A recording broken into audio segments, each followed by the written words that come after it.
Hello, my name's Laurence. My name's John. John Gwatkin. John Gwatkin. Gwatkin. Gwatkin. Well, that's interesting.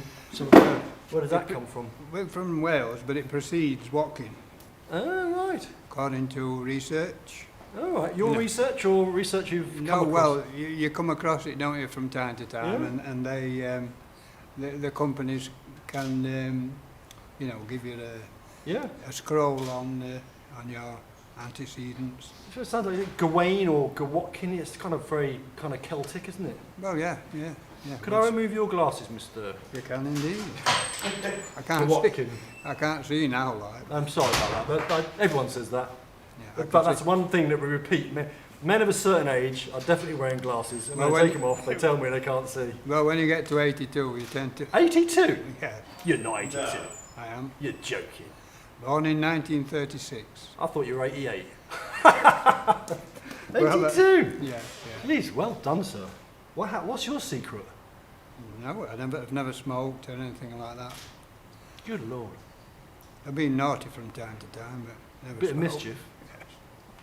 Wow. Well, congratulations. That's amazing. Fantastic. So, sorry, I'm just getting over that. So you obviously you're here because you were a miner at one point for a long time. Well, from all my working life. Really? Yes. So you've and what mine were you attached to? I was Denby Main Colliery. I started. I left school on Friday, together with my twin brother, and we were taken to Denby Main Colliery from Conisborough with my father to the training officer, and signed on. Gosh. And we began training, because at that time you were sent for 16-week training to Manvers Main Colliery Training Centre for 16 weeks. I'm going to walk around you, don't follow me. And we started on 31st of December, because at that time there were no New Year's Day holidays. Right. You know. So you started on the 31st of December? Yes, because you didn't have New Year's Day as Right. a holiday, or New Really? Year's Eve. And now, that's 1960s, late 60s. I would Really? have thought, yeah, when that were So introduced. what date are we talking? When did you? 1951. You know, December 31st, 1951. Good Lord. So basically, I started 52. 52. Yeah. Is that the Queen's coronation, or are we? No, that was 53. Oh, there you go. Yeah. And of course, at the training centre, you were introduced for 16 weeks into the intricacies of haulage, basically, because that's what you aspired to when you started at the pit. Because obviously you need much more experience before you got to the coal face. So you started on the haulages, and you were shown how to work the main and tail systems of haulage, and the endless rope systems of haulage, and pony driving, and the various safety aspects that's associated with that. You know, code of signals and various safety devices, like the drop warwick and the drag and locker. The drop warwick. Yes. What's the drop warwick? Well, that's a large steel girder that's suspended with a up in the air by a rope, and linked to a second one. And when you lift one up, the other one goes down. So that when you take a run of tubs, which they were at that time, between the two on a slight incline, and anything happens and they get away, then it's derailed by the drop warwick. Derailed? Well, how do you mean? How does it derail it? Well, because it's at an angle in between the two rails. Okay. When the first tub hits it, it's thrown off the rails, and progress is halted, hopefully. But sometimes they have been known to take depending on the steepness of the incline, they have been known to take the warwick with them, depending on whether they were full or empty, what sort of weight you were talking about, and that sort of thing. And then, of course, after 16 weeks, you're back at the pit. And Denby at that time didn't have any pit head baths, so we used to go home on the trackless mucky. Home on the what? Trackers? Trackless. Trackless. Yeah, that was a trolley bus. Oh, okay. Yeah, trolley bus. And so that started at the mine and took you back no, to... No, that started at Manvers. It was the Mexborough and Swinton Traction Company that went right through Mexborough to Conisbrough, turned round at Conisbrough, where I lived, and went all the way back to Manvers and turned round there, you know, backwards and forwards throughout the day. And obviously it was a while before any lockers were made available, because the actual pithead baths at that time were taken over by the Ministry of Defence and used as a ordnance assembly unit.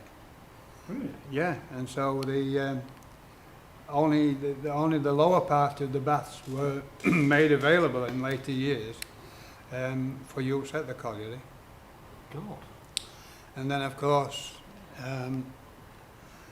a day, I suppose, as a pony driver consisted of, on days anyway, of going down the pit about, well, I like to be early. I like to be on one at first on draw, so it'll be about 5:45, or 6 o'clock start. So what's a draw? Well, that's when the when the cages which take the men underground moves up and down. So you know, one up and down is a draw. Okay. Okay. So one lift, one delivery. Yeah, yeah. And the cages themselves were a three deck type, open-ended, obviously for the full and empty tubs to go in and out of the mine on the cages, with like a concertina gate at each end that would just drop down. So in essence, you were exposed to the draft and things, because you went down, hurtled down the mine at quite a phenomenal rate, and the passage of the air on you pulled at your clothes. Really? Really, yeah, yeah. Does there G-force involved? Well, yeah, Jesus. And it felt, you know, quite unnerving to start with, but it's something you got used to, like, you know. But they say that the rate of descent for man riding was about half the speed for winding coal, and they used to do something around 60 draws per hour. 60 draws up and down. How deep Yeah. are we talking? I'm talking 880 yards. Holy shit. So this basically, they're dropping it down. Well, They can't go any faster than dropping it, surely. Well, it's a controlled descent. Yeah, yeah. You know, obviously they've got brakes and things like Yeah, that. yeah. Like, you know, it's not a big spring at the bottom that sends you back up. Good God. How many an hour? 880 yards, and it's 60 draws to the hour. So it's one a minute. For coal. For coal. For coal. Yeah. Yeah. So it's one a minute. Yeah. So it's up and down in a minute. Yeah. 880 yards. How much? Because one's coming down and one's going up. Oh, okay. You know, and so the full tubs are to be taken off and empty ones put on, Yeah. which was done by the empty tubs being pushed on with a ram and pushing the full tubs off the chair, you know, with rails lined up to accommodate that. And obviously, when I got in the mine to start with, I was given a personal supervisor, which was a requisite in those days, and he pretended or was supposed to look after your interests, like, you know, but when you get in a mine and the deputy thinks you could do a bit more, where you know, once you'd been shown around a little bit, the necessity for someone to keep his eye on you permanently receded Diminishes. somewhat. Yes, Yeah. yeah. So you found that the lad who was supposed to be at your side all the time was directed in other places, like, Yeah. you know. But you quickly learn. And then you know, once you got into the pit and got off the chair at the pit bottom and gone to the box hole where you met the deputy who told you where you were going to work and who you were going to work with. Box hole? Box hole, yeah. And that was just a little sort of cabin at the side of the roadway, built into the rock, with a plank across for a table. God. And another plank across to sit on. With so it's almost like a cave, a little cave. Yeah, but with a brick wall at the front with small holes in, like serving hatches, through which you shouted 632 or whatever your number was like, you know. This is your check numbers. Yes, yeah, and you were told you were going to Sixers. But once you'd been given a district and a stall, you invariably stayed with that, you know, that until such times as things moved on. Yeah. Because Denby Main Colliery was one of the last, or in fact it was the last, to have pit ponies. Oh, right. And hand-got coal. Hand-cut coal? Hand-got coal. Hand-got coal. Physically got by hand. Wow. You know, with a pick and shovel. Do you remember that? Oh, yeah, I did it. Did you? Yeah. Well, you know, you got you were able to go into the coal when you got to around 18. You weren't allowed before 18.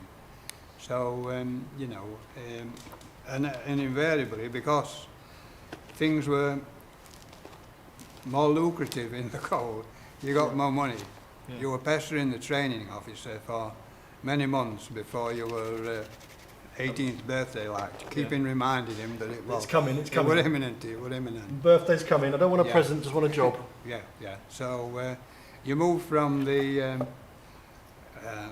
well, for myself, the haulage, and I was a pit pony driver. Right. And were associated, working directly with the colliers, because the pony was taken from the stables to the stall, which were Sixers in my case. What's a six? Sixers. Yeah, what's that mean? Well, the stalls, obviously, in order for... I'll start again. They were a long wall face, which were a face that were more than 1,000 yards long. Okay, the coal face. A coal face. Yeah. And this coal face was divided or subdivided into districts, right, of which there were 3, and the districts were subdivided into stalls. Okay. Anything from aughts to 24s. You know, so Sixers were stall number 6 in the sequence of things, and that would be about, I don't know, 120, 150 yards long. Okay. And so you're basically talking about a 150-yard stretch of the coal face. Yes, which is a stall. A stall. Yeah, and that was served by a roadway along which you could transport tubs. Right. As was the next stall and the next stall and the next stall. So they were like veins coming out from what were a cross gate, from what was called a cross gate. Right. So the gate that I used down to Sixers was Sixers Gate, obviously. And as a consequence, the coal was filled out by the miners, colliers, and taken into the gate onto a pass-by, and the pony was used to take the full tubs up the pass-by until there was around 20 tubs coupled together that needed taking out and being replaced by empty tubs. Yeah. That was my job. So so you were waiting with the pony? No, the pony were waiting by itself. Right. Once you'd taken the pony to the end of the pass-by, it was tied up because he'd got a head collar on, got a head dress on for protection of his head, like a helmet. Yeah. A leather helmet and an halter, obviously, and a nose bag, because he always had to have his nose bag with him. But he never seemed to get a drink of water other than at the beginning and end of shift, because you had no water on the district, you know, in the store gate. And he mine were called Lion. And Lion. And he was a very good, patient horse. But he could count. Right. And he was supposed to pull no more than 3 tubs at any one time. And he could count the links when they stretched and clanked together. Really? And if you wanted a 4th on him, then you had to push the last tub, and while the others got moving, and as a result, he didn't feel or didn't hear the extra clink. God. Following that training, which gave you an insight into how to deal with coal and its eccentricities, if you like, Okay. and the roof and its support and things like that. I then went back to where I'd been before, and the colliers who I worked for accepted me as a filler Right. on that particular stall, 6s. And at that point, you hand got your coal, and that Okay. meant undercutting the coal with a pick until you got far enough in, and a crack appeared in it, and you were able to either use a hammer and wedge and drive the wedge into the 7-pound hammer and a wedge, and drive it into the break to drop a large lump of coal. Could you explain what undercutting is again? Well, as you'll appreciate, the coal was 6 feet high. The seam of coal was 6 feet high, Right. and a solid wall of coal. Now, in order to make it free, you had to knock its legs from under it. Oh, okay. Right, so you had to get down at floor level Right. with your pick Oh. and chop and chop and Cut out chop a channel, until you channeled underneath it, Oh. and caused it to settle a little bit, which created a crack, right, up the, you know, further along the face. So how big is your And we're talking, trench, or your groove, or your channel? How deep? well, it was as deep as was necessary to create that fine crack at the face side. And sometimes you were able to get your pick blade into that crack and prise it up, Yeah. but at the other times you needed to put a wedge in to make sure you got it. And the actual take of coal was 6 foot, so you had to cut 6 foot in, and then take the section of coal out, because you didn't work your coal straight on, face on. You worked it at 45 degrees, Okay. right? So you had to cut a slot into the face of the coal and create a face of coal that were 45 degrees to the actual face, if you know what I mean. So you're cutting in an angle. Yes, yes. And So then you're you had working. Does that mean you're chipping away at an Yeah. angle of coal? So Yeah. you're not going like you're not No. going straight on like that. in order to get to that point, you had to go straight into it. Yeah. Right. And then you achieve the And then angle. you achieve the angle. So you cut in like that. A trench. Yeah. What do you want to call it? You cut in A groove, we'll say. a groove Yeah. 6 foot high. Yeah, yeah. So you got a trench. You got a channel you've carved. No, we haven't got to that yet. We've cut that. We've cut the channel in Vertically? for 6 foot vertically. You've gone in 6 foot. Yes. Yes. So you can walk in this thing. You obviously can. No. The depending on what the type of coal was, it pieces fell off. Okay. Right. So it wasn't a nice slot. Right. Oh, okay. But as long as you got to the Right. 6 foot distance. Yeah, I'm imagining a very nice, beautiful carved piece No, of coal. no, No, it's the- rubble strewn. Yeah. Yes. Chiselly. Yeah. Okay. Bits all over and whatever else, and then of course you were able to start to undercut it then, Right. I got you.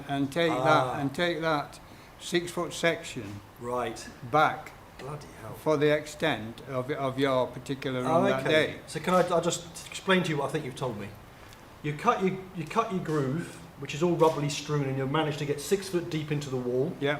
And once you've got 6 foot in, Yeah. that whole section is the bit you're going to be taking out. Yes. But in order to release it, you cut a groove underneath, Yeah. which you then start chipping away at and grooving and putting Yeah. holes in and wedges and hammers Whatever. Yeah. till it starts to break off. Yes. And it breaks off a foot above the ground. Or, well, depending on how deep you've cut, You cut yeah, the groove. but you try and get towards as near to the floor as you can, Right. near to the floor, because anything that's left then you still have to chop up, Yeah.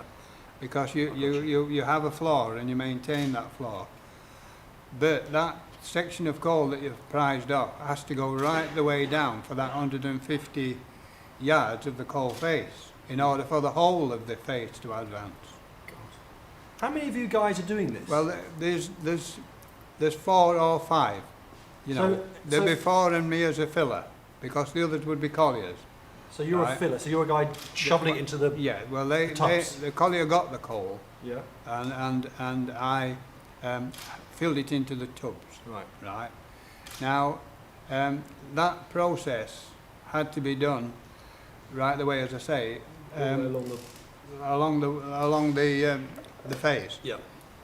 For that 150 yards, but in order to maintain your advance, when you're done, we'll say 50 yards, then Yeah. one of the men, usually one of the older ones, would, because as you went along after taking out the coal by hand, you had to set supports.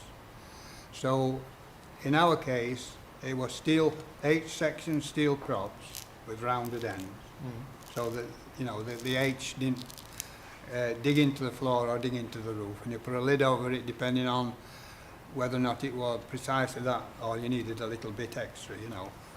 And and they were 6 feet wide and 6 feet apart. Okay. The props The were props 6 were foot. 6 feet, yes, but they're 6 feet apart. Yeah. And every third one, Do you have lintels? no, well, it depends what you call a lintel, but every third one you put a strap bar. Right. That was a serrated bar, about 1.5 inches thick, 6 inches wide, right, which helped support the distance between the front prop and the back prop, because you had to have 2 props to make a goalpost system, Ah, Right. goalpost system. Okay. and they were at right angles to the face, right, and that was the track which you used for your rails. Your rails were put in that track. right? God. And as you'll appreciate, if you have this track, you need to move it forward for your next take of coal. So who's laying the track? One of the men, one of the older men, when you got 50 yards or so down the face, one of the older men would be given the task of drawing off and moving things forward into the next phase. Okay.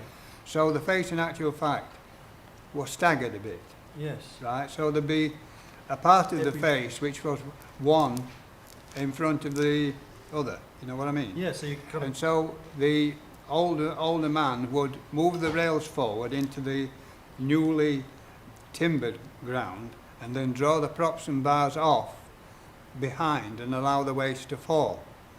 But in addition to that, he had to build what were called a pack, which was large pieces of stone built together like a dry stone wall, in the shape of a square. And because it was continuous, you only needed 3 sides, because they used the side of the one that was previously built. And that were filled with any smalls or whatever until it reached the roof. Can I just get my one thing wrong? Is this called advance face? Are you? Yeah, You're you're advancing advancing in. your face, yes. And behind you, you're creating these Creating the- walls, these like sheepfolds almost of wall Yeah. that you're chucking the rubble into. Yeah, but they were of a limited size, right? There were 3 yards. They were 3 yards long, right? Every 20 yards. So it was like leaving behind you a row of Okay. houses, Right. right? And in between that, the roof were allowed to fall and fill the waste. In between the houses. Yes, right. And in order to accommodate that, obviously the set props and bars in that area had to be withdrawn to allow it to fall. This sounds quite dangerous. Well, it was. And in order to accommodate that, you had an instrument called a Sylvester, Oh. which was a long chain with a hook on it and a ratchet at the one end, which allowed it to pull the props out. Oh, right. So rather than you going in with a hammer yeah. and knocking them out. Very good. So you could pull them out remotely. I'm glad to hear that. And then there became a job available at area headquarters where a position was available in a department called Strata Control, which organised the repair and buying of powered supports for the various collieries. And so I ended up getting a job with them, which I had fought last, 14 years of my time. I went there in 1972, and of course I finished when Maggie says, you know, we don't need you anymore. 1987. Really? Yeah. And I've been resting ever since. Wow. Yeah. So how old were you then? You were 50, 51, 52, or something like that. So you basically retired early? Well, yeah, without option, Yeah, of course. yeah. But I would have continued, Yeah. you know, and I would go back and do it all again, me, yeah. That sounds amazing. Aye. Incredible. And you say you had a twin brother? Yes, still got him. Oh, brilliant. And that's fantastic. So, and how did his career compare to yours? Well, he went down the mine. Yeah, but he was, I was supposed, he was physically stronger than I, and he had no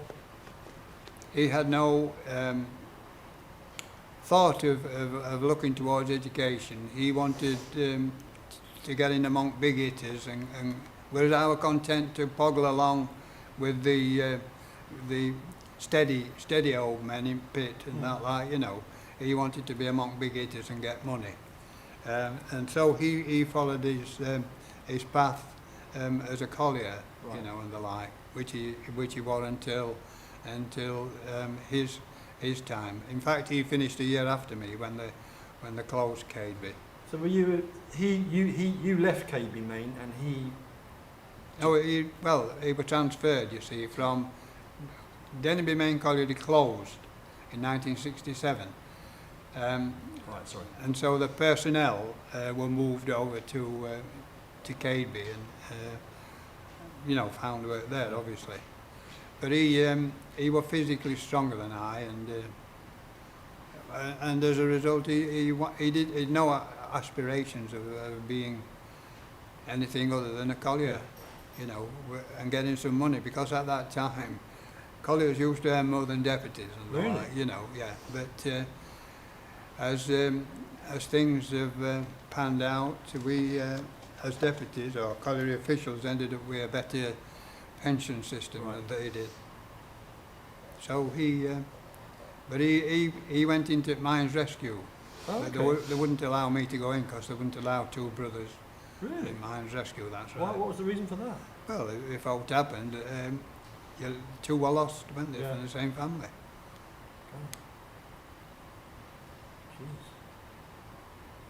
And so, just to go right back, your father, a miner, No, my father had only one leg.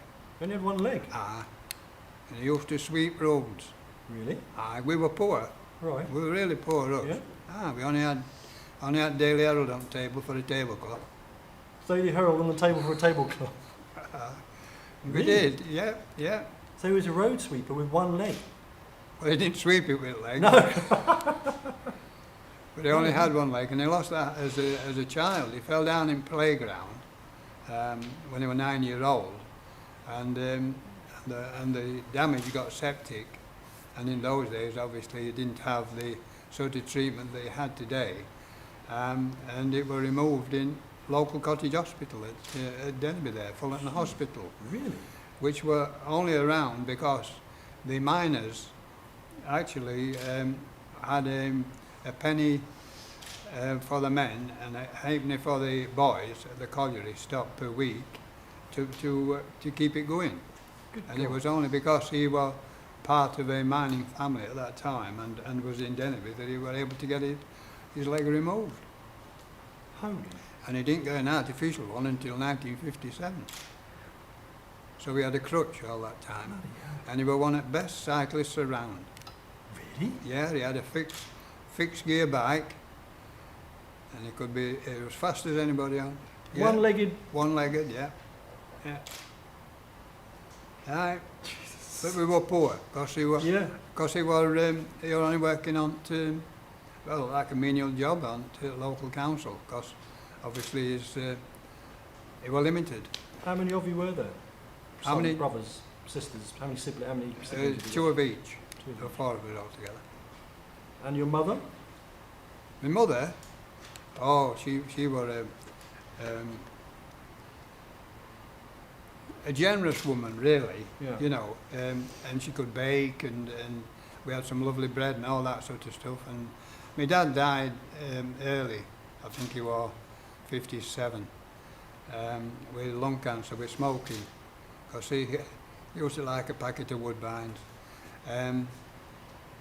And she married again, but you know, she was salt of earth, my mum. She came from a mining background, from Denby, Maine. And during the time my dad was alive, she worked for local farmers and that, Right. picking tatties or picking peas or whatever were available, you know. And my gran used to be what they call ganger, so she was in touch with local farmers, and she could organise women to turn up for, jump on back at tractor, on trailer, back at tractor, and go to local farms to do these tasks, you know. And that's what helped keep us going, really. And now we're taking papers, and me and my brother were taking papers for local news agents when we were at 9-year-old, You were doing a paper round? paper round, morning and night. Really? Yeah. Yep.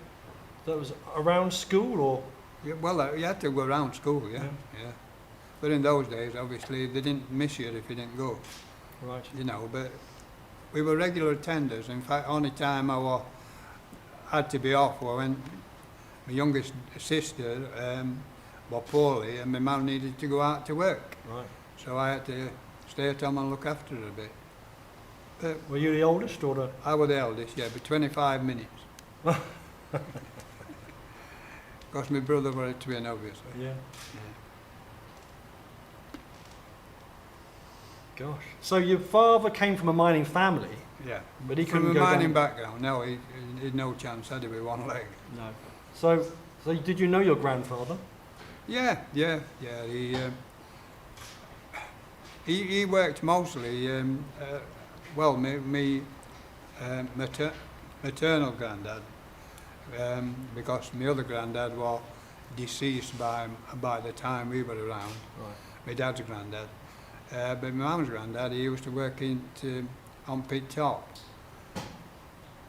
for the colliery company, but he was mostly involved with gas, because at that time the local company supplied the gas to the houses, the colliery company houses. You know, he had the coking ovens and gasometers and all that at the pit, and of course when they had a gas leak they needed somebody to dig the hole and repair the leak, and I can always remember him coming home smelling of gas. You know, Wow. you got a pungent smell, didn't you? Yeah. In those days with coal gas.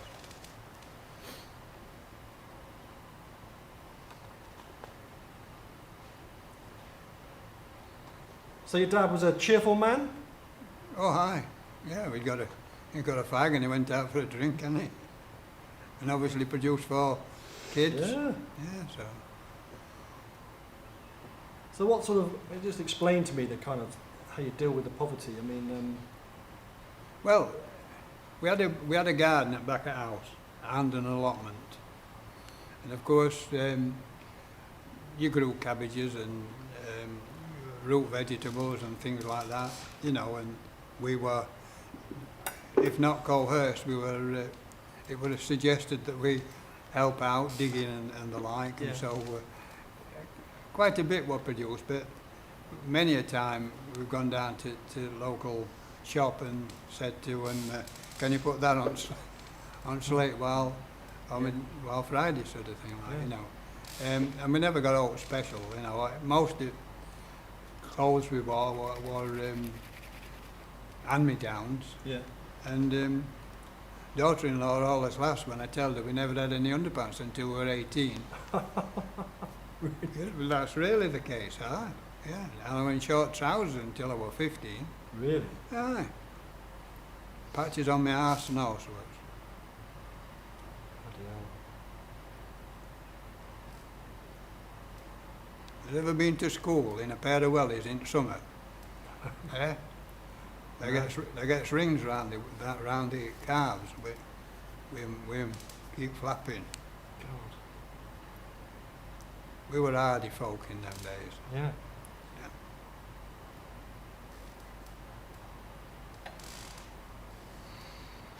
And were you typical? No, I think others were slightly better than we were, but as we always said, you could leave your doors open because nobody had got out. Yeah. You know, so nobody went into pinch or all like that. And neighbours would say, Maggie, can you lend me a cup of sugar? And things like that, like, you know. So they were a little bit, communities were communities in them days, you know. You could go to your next door neighbour and ask if they got a bit of something. You could borrow, well, you got some to replace it with him for them. Yeah.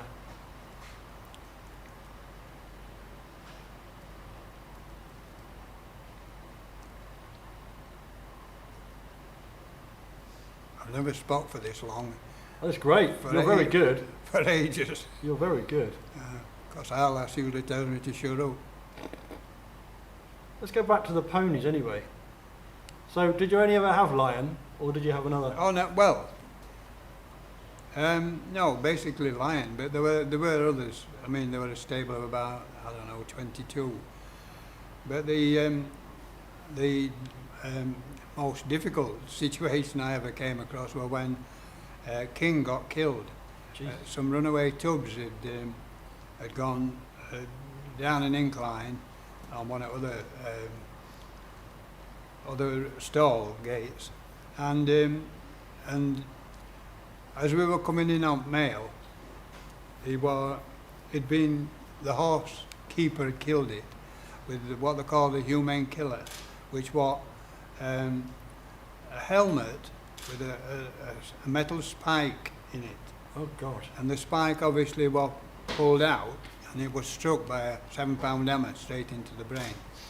Anyway, the horse were being transported back out of the mine on an open-sided tub, which was called a tram. You know, it had to be open-ended for longer material that went in, like rails and props and bars and the like, you know, with its legs broken and folded in. God. Not covered up or anything, just, Wow. yeah. So it passed us on as we went in by on to. And this is a horse everyone knew. Well, yeah, we won at horses. Yeah. And how did it get hit? How did it? Well, there were runaway tubs, So some just- runaway tubs, and the problem is the horse is in the dark. You know, he don't have a lamp on him or all like that, and other than sensing danger, he can't. He doesn't know where it's coming from. Yeah. And obviously there were tubs behind him, and then these tubs came down and squashed him in between them, like, and he were killed. So you forget you're in real darkness here. Oh, aye, when your lamp went out, the only way you found your way back to a lighted position was going down and feeling the rails and following the rails with your hands until you got to a lighted area, which were very infrequent, really. In my days as a pony driver, the only source of light in addition to your own in the district you were working were at the engine houses, where they had a compressed air light, like a dynamo with a bulb in it, and that was it. You know, so and when we first started at Pit, we had what were called a bucket lamp, which was £7 in weight, and with a hook on it, and you had to carry it. It was like a lighthouse, if you Oh, okay. can conceive it. It was tall with a light at the top, and if you didn't have what were called a shrouder on it, you got into trouble with whoever were behind you, because walking in the dark with that in your eye, blinding. So you had to put a strip of cardboard or metal or whatever around the back of it, so it shaded the back part of it. You were still able to see forward, but it shaded the back part. And we had them for about 5 years before we got cat lamps. Really? So Yeah. this is before cat lamps? Oh yeah, yeah. I tell you, the pit I started at were really Basic. yeah. Which weren't such a bad thing, I suppose, because you experienced the basics of coal mining, didn't you? Yeah, no, you sound to me as though you're the most, what's the word, authentic story, or not authentic. It goes back, what you're talking about is almost Victorian, isn't it? Yeah. It's going, you're in touch with another world here. Yeah, in fact, the colliery I were at, Denby, Main, was the last pit to have pit ponies. Yeah. Yeah, and they didn't come out of the mine until 1967.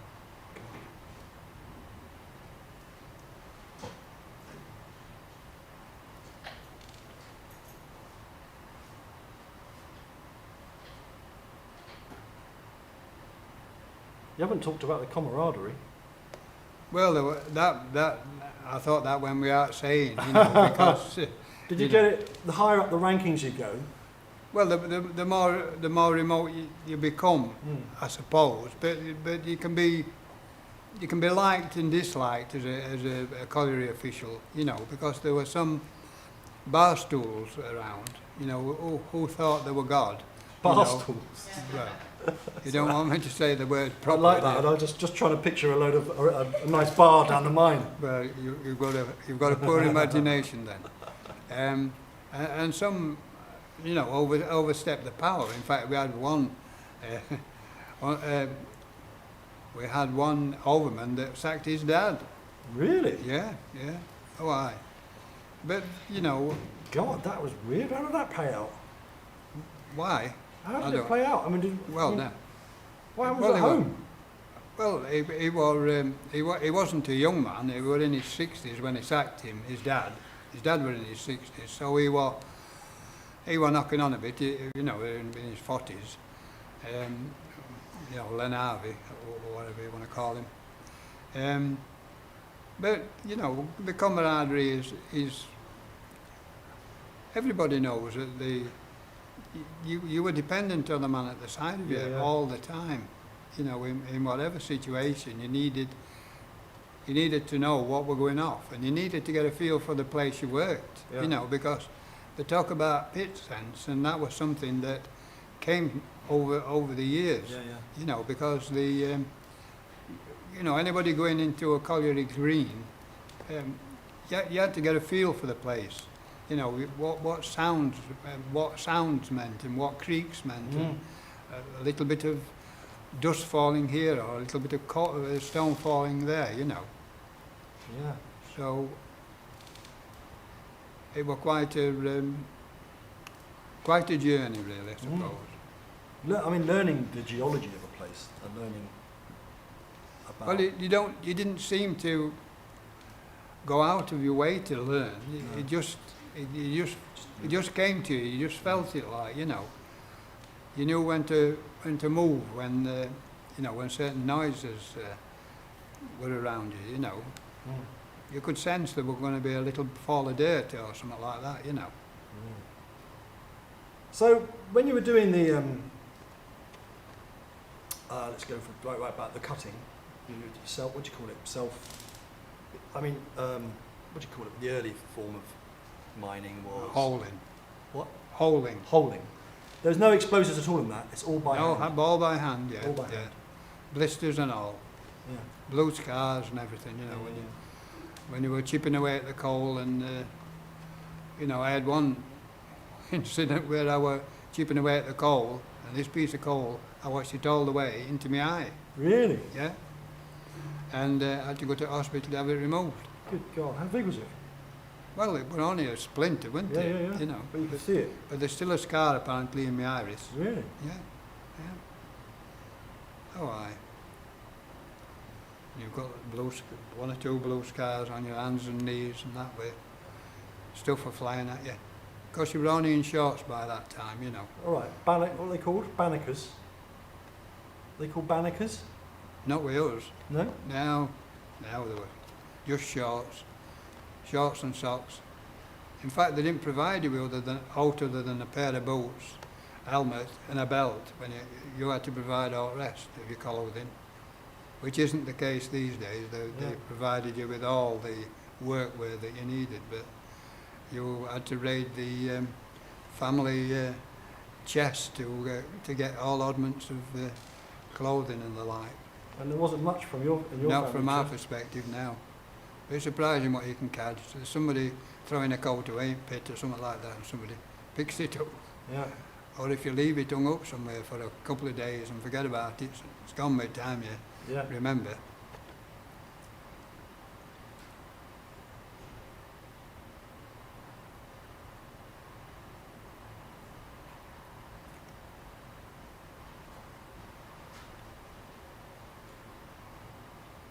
So were you overman to your brother?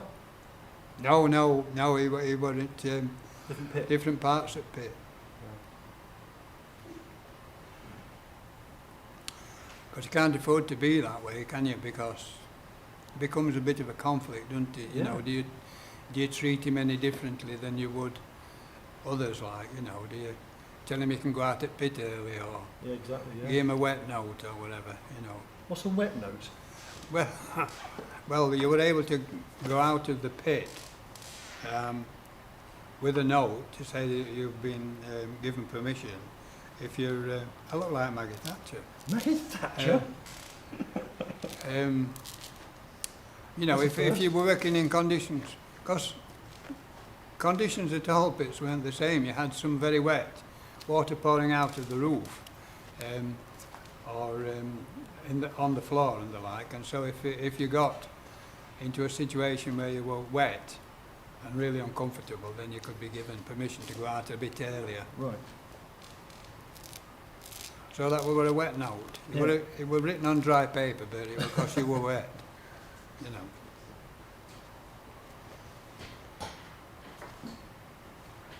How did you fare in the strike? Well, because by that time I was with the British Association of Colliery Management, I was not on strike, although I was arrested. Arrested? Yes. And we were given the task of, I suppose, just being present at collieries to make sure there were no vandalism and the like, you know, or you know, somebody being on site to call for help if necessary. Yes. But I never came across any trouble, and now we're at Dinnington Colliery, and you know, the men who were on strike on the picket line used to come into offices and mash the tea and have 10 minutes with you, especially when you were on nights, because on nights, people like myself were not encumbered by senior management that were managers and production managers and other people. You know, there were just two on you that were a certain middle management, if you like, and so we were able to show a better profile, I suppose, you know. But I never had any trouble with him, and the only reason I got arrested was I had an old van at the time, and I was on nights, and during the day shift, the so-called security men had caught some miners picking coal on the pit tip, and they confiscated the coal. And my lad was on strike at that time, and he was short of coal, so I thought, oh well, I'll chuck him in back at van and take him home. And of course, the van breaks down, didn't it, at Bramley, and of course we're talking early morning, and police arrive, and what are you doing with all that coal in in the back of your van and all this, so I got arrested. Gosh. Ended up at Maltby, and were allowed me one phone call, so I had to ring my wife up and tell her where I was. And of course I got into trouble. But they took coal out of the van and sent me home. I never saw coal again, and sent me home, but I had no else about it. Because I told them I was officially on duty at that time, but the men in the patrol car wouldn't believe me, so it had to be confirmed via the pit, you know. So that was a bit, well, I imagine quite stressful. Yeah, of course. You know, you're put into interview room and things like that, you know. Because there were lots of stories about the men from the Met being super hard. But they were the most disgusting people when you look at what they left behind. There were canteens that were almost destroyed with their presence, you know, and breakages and all sorts, and theft. Well, there were more pit lamps went missing and stuff than you care to think about. Not that they'll admit it, like, but it happened. As did the involvement of the army. Yes. Yes. There's rumours that they kind of... Well, there were more than rumours, because one of the lads who were on the picket line at Dinnington, his lad were in the army, and because they had roving pickets at that time, went to various colleges, they went down Nottingham, and his lad were on duty. He were on police lines. Really? Yep. Bit of a shock. Yes. No insignia, no numbers or anything. Just the uniform. And that's what I find difficult to understand, why the Labour government didn't look into it deeper. Because there were more to it. You know, you couldn't have Orgreave, you couldn't have that many horses and that many men on site without pre-planning. Yeah. Considerable logistics must have been, I don't know, phenomenal to get them all there for that time. But that's past, I suppose.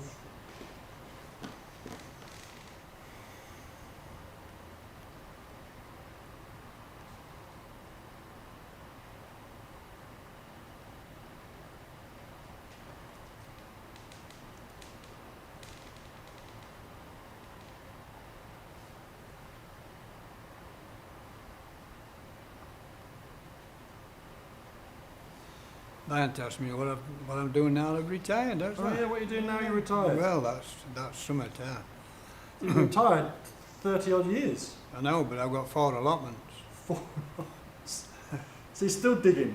Well, yeah, but I put something like 2,000 gladiolas out every year. Hell. And, 2,000 gladiola? Yeah. Plant a cane for each one, tie it to a wire and put a bulb in. And they go down to Old Folks Centre, which wife helps to run, and told ladies buy them for 10 pence a piece. Really? Yeah, for Funds Foot Club. Fantastic. Keeps me out of mischief. And I also collect mining memorabilia. Yeah? Yeah. I've got something like 60 odd pit lamps. Good God. Not allowed to display them though, they're up in loft. And I can't get a man cave. So are your allotments all next to each other, or you've got to... Yeah, they're all next to each other. I mean, Good I God, didn't get them all at once, like they were. I got them as they became empty, because it's surprising how many allotments now aren't tended. You know, people. It's too hard work for people. But once you've bottomed an allotment, there's not much to keeping them tidy.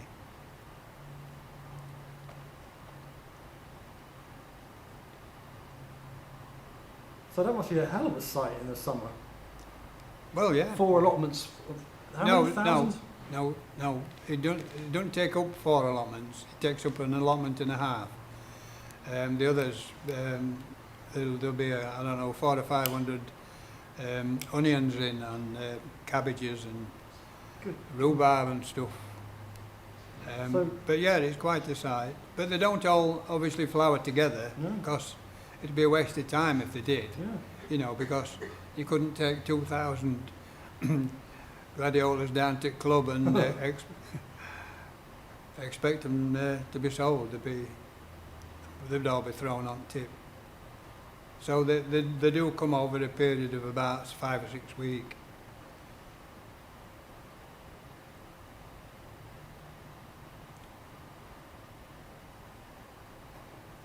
But you have to go up each morning, even if there's nothing to do, to make sure vandals haven't been in. Oh, And God. Does that happen? well, it's happened a couple of times. I've lost rotavator and things like that, you know. I was most annoyed when they pinched my kite. Your kite? My kite. My coat. Your coat? Don't they understand you? No, I don't understand you. Yeah, well. That's how I... Wonderfully. Yeah. It's a good thing. You reckon? Yeah. Only little bits and bobs. I'm getting better. Well, yeah, yeah.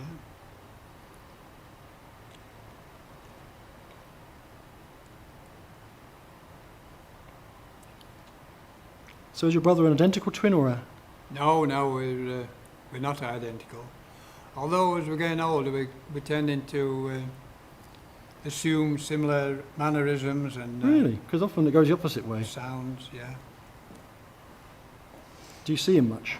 not particularly. Although we live in the same village, you know, we've never been close really. 15 minutes, Squire. On countdown. We're on countdown, yeah.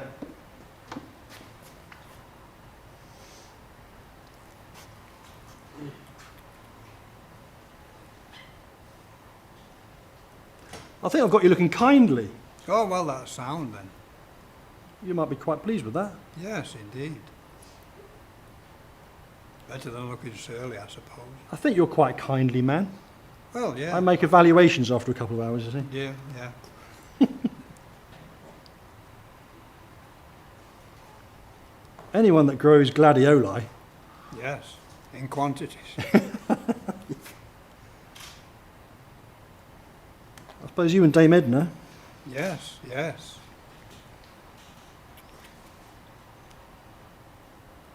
gladioli.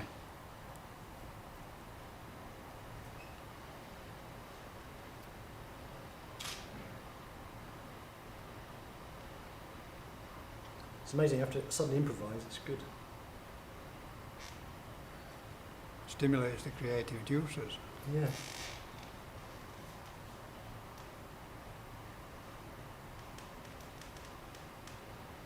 Thank you. You're welcome, sir. Very much indeed. Should Put do the it. specs on that. No, not yet. We'll get a photograph before. Not too close, because otherwise we'll...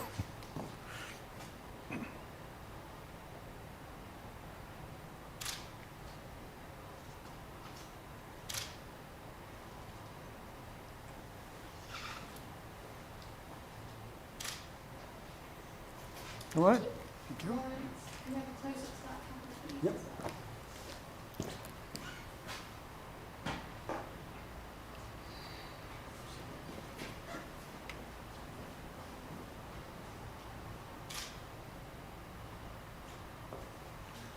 Yeah, that looks fine. Yeah, yeah. I think you look young. Well, younger. Yeah. Usually everyone looks really old, but I suppose you can't get much older than you. That's, ain't that, Cheeky. I suppose it's You've got to be cheeky. Haven't you? his way, isn't it? He's an overman, he's used to it. Yep. No, starter control engineer ultimately. Starter control engineer. Yes, ultimately.